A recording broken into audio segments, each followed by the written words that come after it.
Hello everybody, this is BillyMC here with you today, and I'm here to finish up the time capsule here. If you haven't already done so, go back and check out part 1 to see what you missed so far. And assuming you have already, let's go ahead and continue on here. And I got here, oh, here we go. This is something very important to me, something very near and dear to me. Let me see here.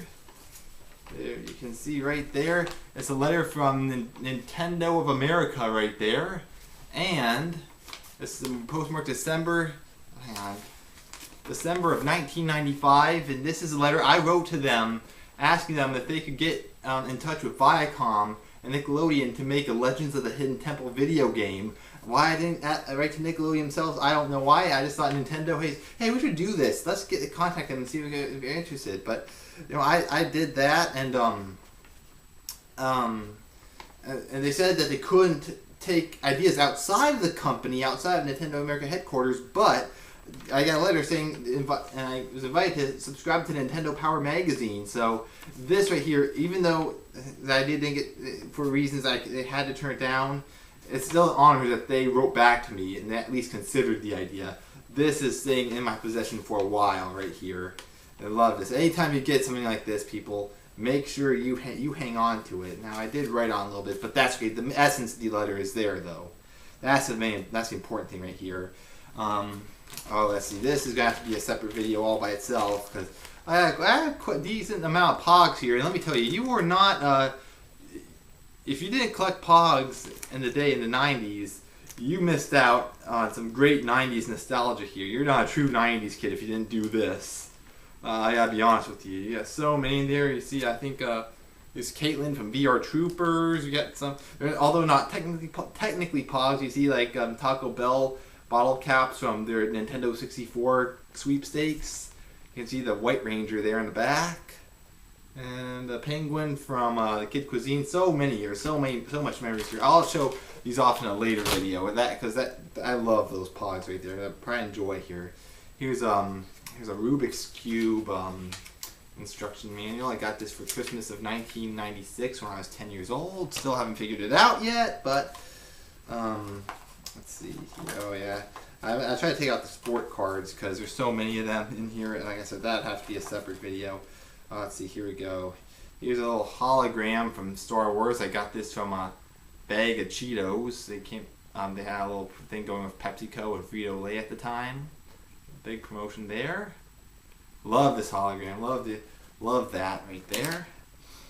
Here is the tattoo guy. I think that he was on the very first Simpsons episode, and also known as the Simpsons Christmas special, or Simpsons Roasting on an Open Fire. I think this guy was in charge of giving Bart the tattoo when Bart tried to get a tattoo for Christmas, despite against Marge's wishes. I believe that's where he's from. And here's a e-reader card from Super Mario Bros. 3 for the Game Boy Advance, otherwise known as Super Mario Advance 4. And there's World 1.5, I believe. Yeah, the 1.6. World 1.6 right there, picture of that, showing you how it is. And here is let me try and get this. Here's a picture of me. This is during my junior year of high school. This was 2003, 2004 right here. This was the more spring of 2004 during a computer graphics class I was taking. I forgot why. There's a reason for this picture. I forgot what it was, but I hung on to it anyway. I think it's a good looking picture. And some more sport cards, like I said. I'm going to take those out. I'll show those to you in a later video. Here's Leon Kapowski, otherwise known in this episode, he was Michael Jackson, actually voiced by Michael Jackson. And remember, that's when Homer went to the insane asylum, and he met him there. We all remember that. Here's Lunch Lady Doris here. If you scratch and sniff this out, it's probably not good now. I'm not going to try it, but if you scratch and sniff that there, you can smell what Lunch Lady Doris is cooking. If I remember correctly, it didn't taste very good, if I remember correctly. So, yeah, let's look at Bart's face there. That tells you the story right there of Lunch Lady Doris. Here's another e-reader card from Super Mario Bros. Advance 4 or Super Mario Bros. 3 on GBA. And there's the leaf you use to turn into Raccoon Mario. Here's a Tasmanian Devil Diners Club. I think I got this at Books A Million. I think this is a bookmark I used. More, like I said, more sport cards. I should have done this. Here's a magnet promoting the Chicken Whopper at Burger King. I don't recall ever trying the Chicken Whopper. If I did, it didn't last very long. I probably only tried it once or twice. I can't remember for sure though. And it's very interesting that there's a chicken promoting the Chicken Whopper. Is he also promoting cannibalism? I remember seeing that's so weird. I remember creepy too. I remember I saw some commercials on YouTube for Kentucky Fried Chicken with Foghorn Leghorn promoting Kentucky Fried Chicken. Maybe they got the idea for this. Hey, it was creepy enough to let's try this again. Let's see what the people think. But this is a good. I like this design though. It's still great. It's still a great magnet, great art piece of art. Great illustration right there. Here's another Simpsons scratch and sniff. Guess what you have to sniff there? Yeah, not a good sight. Ugh. Patty and Selma. Again, more sports cards. I'll show these to you later. And here's a stopwatch from when Back to the Future trilogy was released on DVD back in 2002. It doesn't work. I have to replace the battery, but still good to hang on to though. Here's a Sprint car number 45. Now, of course, I collected Hot Wheels for many years and loved playing with these things. I don't know. I think I still got a bunch of these up in the attic though. I held on to this for my time capsule. Here's a R2-D2 Gigapet that I got just for my 11th birthday back in 1997. I also had, at one point I had one of the ones that they're giving away with KFC kids meals at one point in time or another, and he doesn't work anymore. I remember when I was devastated when I woke up. R2-D2 was lying on the ground dead. I was so just devastated, distraught about that, like he's a real pet or something like that. Here's this stop. I'm gonna put this closer to the camera so you can hear what Mario was trying to say. I think he's saying "move it over, Luigi." I don't know, but this is a cool watch I had. The inside doesn't work here, but hey, it's still good. I still love to have it just for this, and just hear this sound bite right here. Pretty cool thing to have. Here's a dreidel in here for some reason. I'm not Jewish, but I have a dreidel in here. I don't know. I forgot how I obtained it, but I loved playing the dreidel game anyway. Though I think we were talking about dreidel in school, and they give everyone dreidels. I believe that's how I got that. Some random AV cables, nothing special. Here's a Rock the Red wristband I got from a Caps game back in 2010. More on that later when we get to that point. Here is Rhino Records Millennium Hip Hop Party. It's a random sampling of rap songs from the late 90s, from the 80s and 90s, early 90s. You can see that there, like that. Here's a little coin from the movie Space Jam. And back under there, if you can tell, that's the Monstars right there. And there's Jordan. I think there's Tweety Bird, Tasmanian Devil, and Bugs on the back.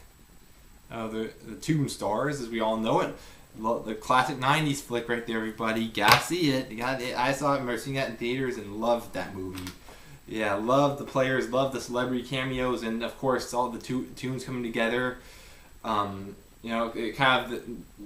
Looney Tunes are kind of remembered for the old school 40s, not 40s, but back in the golden age of cartoons. And then when the 90s came around, seeing them interact with modern, hip basketball stars of the day, that was just classic. Loved seeing that. As a token to the Family Fun Center, this was from Lakeland, Florida, Family Fun Center. How I obtained this? In their arcade, I mean, they had your skee ball, you had your arcade games, other ticket redemption games in there. But they also had slot machines in that arcade. Slot machines. The ones that you find in casino. I don't know why. Were they trying to get kids starting early on gambling? I don't know. But I played it and I turned out fine, I gotta say. No harm, no foul there. I still have a blast doing that. Here's a Big Boy bobblehead. Big Boy restaurants are great. They're all around the Midwest. I visited this one, and especially in Ohio and Michigan.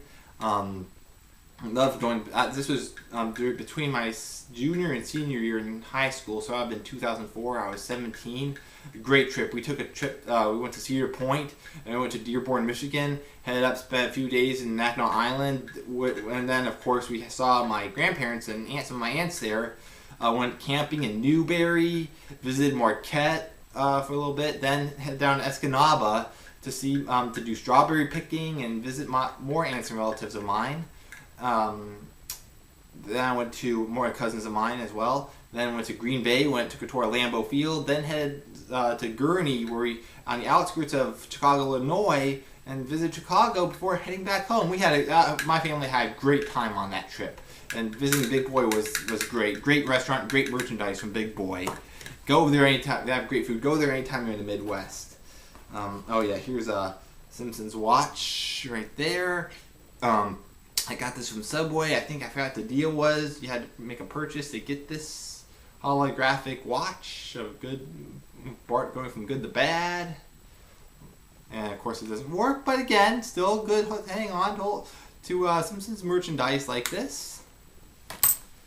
Here's a deck of Yu-Gi-Oh cards. This is just a trading deck. I got into it just to see what it was all about, but afterwards my interest kind of died off a little bit in that. So.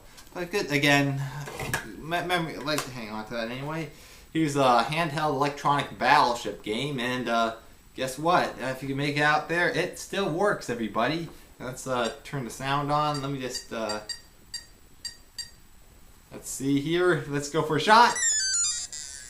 Oh, I made a hit there. That was a hit. Oh, man. The opponent missed, though. Yeah, so, hey, there you go. I could turn this into an LP right now, but we gotta continue on here. We got so much to do in here. And again, remember the wristband from the Rock the Red. Here's the Capitals ticket. This was March 28th, 2010 against the Calgary Flames. We lost that game badly, but they still had a good season that ended in much disappointment. They were on a tear that this 2009-2010 season, the Caps were. They won the President's Trophy. Then came the playoffs. They led the Montreal Canadiens 3-1 in the series, and they let it slip away. And ever since then, I don't think the Caps have ever been the same. They just never really lived up to their expectations after that point. Although recently I've heard I've been slacking off on my hockey a bit, but I have heard that the Caps have been doing a little bit better now, and they're on doing well. So we'll see. I'll have to find out. Here's a postcard of the Disney Wilderness Lodge right there. You can make it out there. Oh yeah, here we go. Sugar Cult's Palm Trees and Power Lines. Now this album is best known for the song Memory right there. It's a great song. It has great 3 different versions of a music video was made for the single. However, my favorite track on this has got to be, there's so many good tracks on this, but my favorite one has got to be Head Up. And what I like about this is it has a catchy guitar riff, a great beat, and above all, a very positive message. Keep your head up.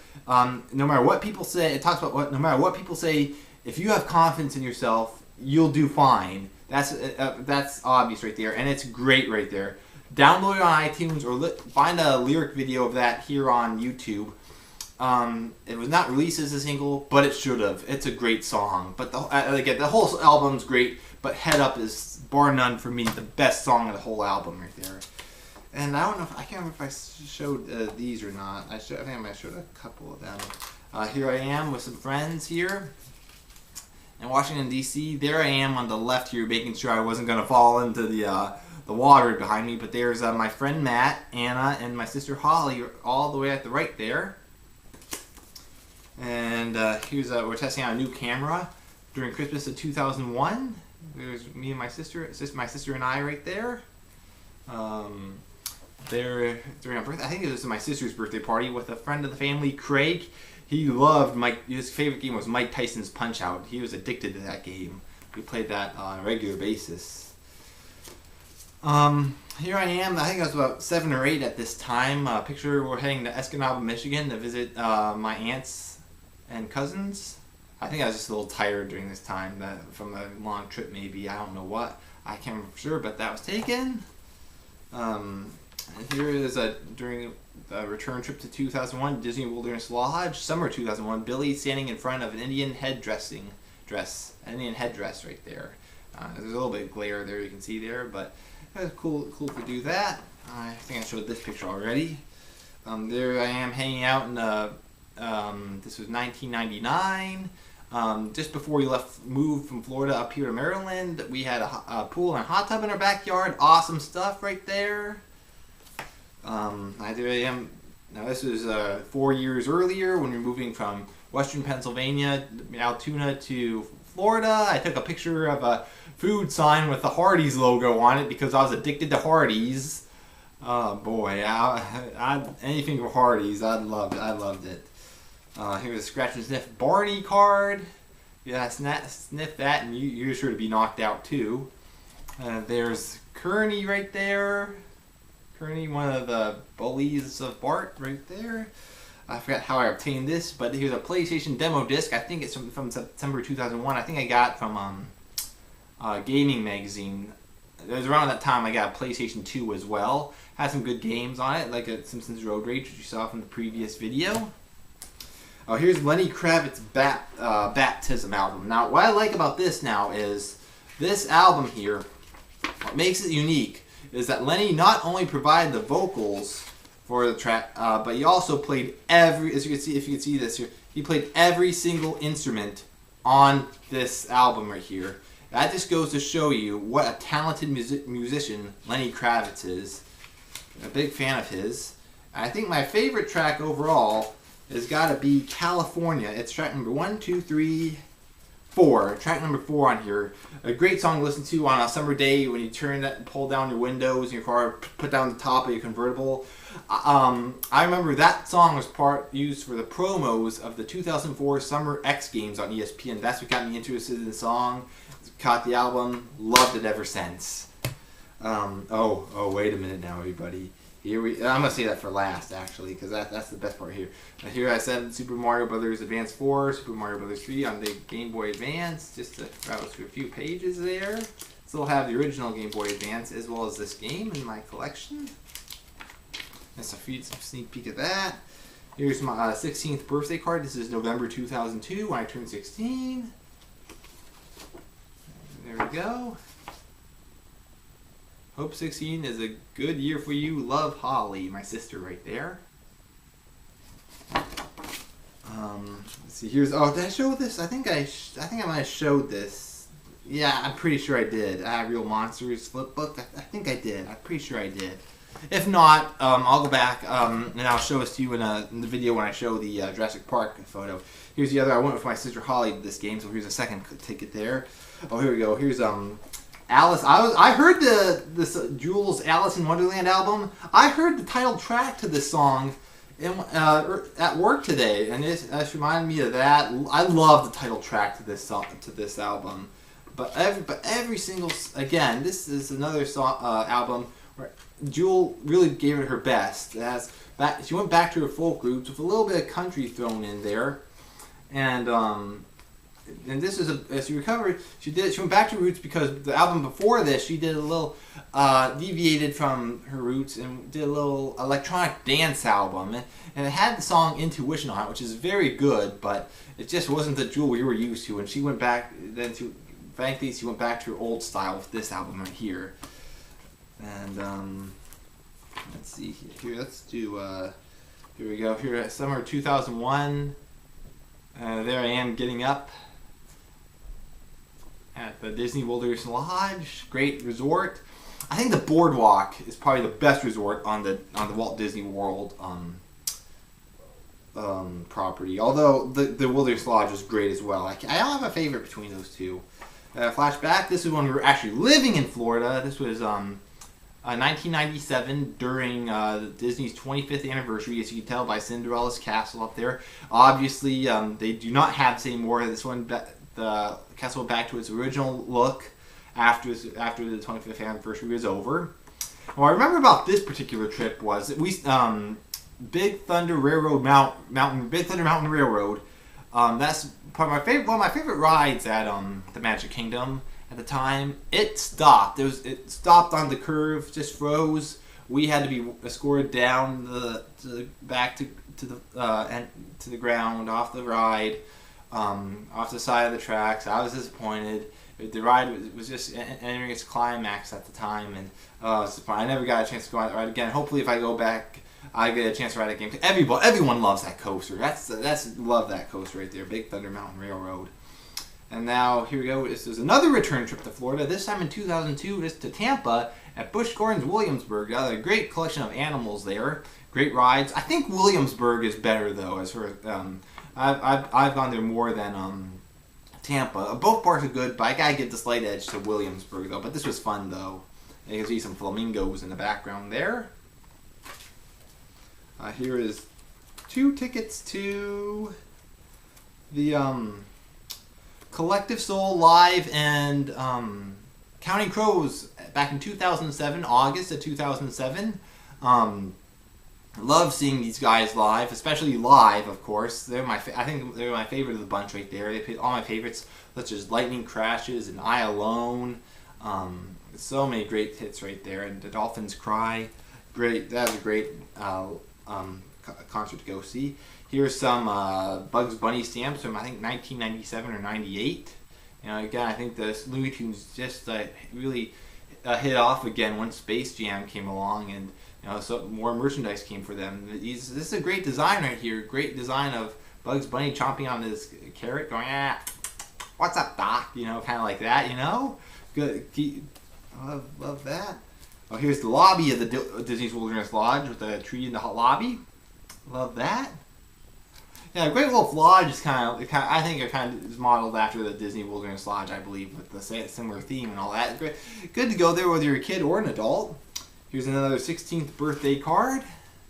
Means you'll be able to drive. There's so many questions of this age. And you can see that. So many questions there. There we go. And this is a couple years earlier. When I decided when I actually graduated from junior high school or middle school, whatever. Take your pick. And here's the inside right there. I forgot what the Waffle Boy, how Waffle Boy was significant. How that came about. I think maybe it was modeled after Powder Toast Man from Ren and Snippy. I don't remember for sure, but it's that good seeing that there. Let's see. Here's a picture of me testing out when my family got a Polaroid camera, or testing out how it works. I think I was like 12 years old at the time, watching The Simpsons. Here's some random Polaroids of Bob Barker right here off the TV. I don't know why I did that. I thought he made some pretty funny faces, especially this one right here when he was visibly disgusted with the contestant on stage who just wasn't performing well. I don't know. The guy was a legend. What can I tell you? He knew how to entertain a crowd. Man. Drew Carey's good, but he can't fill the Bob Barker's shoes. No way. Here's the Tampa Bay Buccaneers pendant right there. Here's Atlantis. This is a complimentary trial of the Atlantis video game for CD-ROM. I never tried it before. Hey, but maybe I'll try it again. Maybe I'll try it soon, maybe. You never know. Get rid of the sport cards here. Here's a Roy Rogers keychain. If you live in the Northeast and you go to Roy Rogers, they have great chicken here, probably better than KFC's. Be sure to visit Roy Rogers if you get a chance. Here I am with my sister Holly, if you can make it out there. This is at Six Flags America. It was the summer of 2000, July or August of 2000s. I was 13 and a half at the time. This is the Joker's Jinx. At this point, they had the over-the-shoulder restraints. Since then, they've been replaced with lap restraints, which make the ride much better. But this ride was good. I was so surprised at the launch of this ride. How you go from 0 to 60 in like 1 second. I jerked back in my seat like this. Thankfully, I didn't get seriously hurt from that. I was impervious to that. But I really enjoyed this ride right here. This was a great ride right here. I got to go there again last year, 2003 July. Well, the Joker's Jinx is probably my favorite ride there. Superman Ride of Steel's there too. That's a good ride too, but I love the Joker's Jinx. And now, ladies and gentlemen, here, take a look. This is a priority number right here. This allows you. This is how you get seated to a very special show. And I had a blast here. And here it is right here. This is the iconic name tag you see when you go visit the Price is Right in person in Los Angeles. I visited the Price is Right on January 8th, 2007. Okay, and I saw a great episode of the Price is Right. They played great games. They played Plinko, if you can believe it. I sat 2 rows behind contestants row. In other words, where you go when after contestants are immediately called down, they go there, bid on an item before going up on stage to play a pricing game. I got a huge amount of camera time, everybody. And on top of that, during one of the stop downs when Bob Barker interacts with the audience, or the last one before the showcase round, he picked on people to give their best oohs and ahs. He picked a young man in a green t-shirt to give him his best ooh or ah. He sounded like this, ooh, like that. And he said he tried. Oh, you know what? He tried. He did a good job. He really tried his best. And you know something, everybody?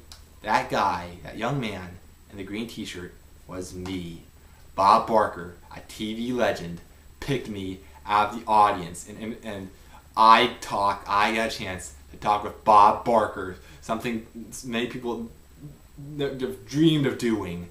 And I didn't get called to be a contestant, but the camera time and Bob Barker talking to me made that trip worthwhile, everybody. Oh boy, I had a great time, and I have that on my DVD, the episode I was on. I'll show you some screenshots of that in an upcoming video. Maybe if I LP The Price is Right on Wii, maybe, I don't know. But that was amazing. I still gotta show that Jurassic Park picture I have around here somewhere, the Jurassic Park ride. But I don't know, I think this is the greatest way to end the time capsule right here, everybody. This is not by far the best thing about this time capsule and what it represents, what it meant to me. That was so much fun. So with that, let's join me back here next time for the Jurassic Park, the ride. Later on, we also got the video coming up from Christmas a long time ago when I was 5 years old. But man, this was awesome right here.